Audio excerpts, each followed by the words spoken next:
Gjatë 24 orëve të fundit janë raportuar 58 vatra zjarri, nga të cilat vetëm një mbetet ende aktive. Nga raportimet në Qendrën Kombëtare Operacionale të Emergjencave Civile, 8 vatra zjarri janë raportuar në qarkun e Lezhës, të cilat janë shuar brenda pak orësh. Në qarkun e Beratit janë raportuar 5 vatra aktive gjatë 24 orëve të fundit, të cilat janë arritur të neutralizohen. Në qarkun e Gjirokastërës janë shuar 2 vatra të raportuara gjatë orëve të fundit. Edhe në qarkun e Fierit janë shuar 8 vatra zjarri të raportuara, kryesisht me një sipërfaqe shkure dhe bimësi. Në qarkun e Elbasanit u arritën të neutralizohen 3 vatra zjarri me sipërfaqe me bimësi. Në qarkun e Tiranës janë raportuar 12 vatra zjarri në bashkitë Tiranë, Kavaj, Rogozhin, të cilat kryesisht kanë qenë me sipërfaqe bimësi. Në qarkun e Durrësit u raportuan 5 vatra zjarri, të cilat gjithashtu u izoluan nga forcat në terren. 2 vatrat e raportuara në qarqet Shkodër e Korç dhe 3 vatra në Vlorë, të gjitha janë neutralizuar në një kohë të shpejtë. Por si pasojë e këtyre zjarreve janë dregur rreth 32 ha sipërfaqe me bimësi, por dhe një sipërfaqe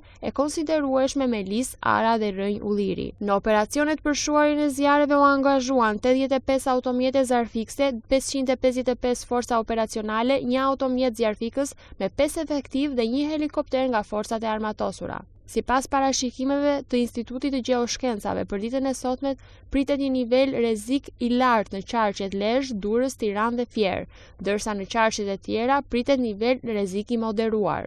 Të gjitha strukturat e mbrojtjes civile mbeten të angazhuara në monitorimin e situatës për shkak të temperaturave të larta.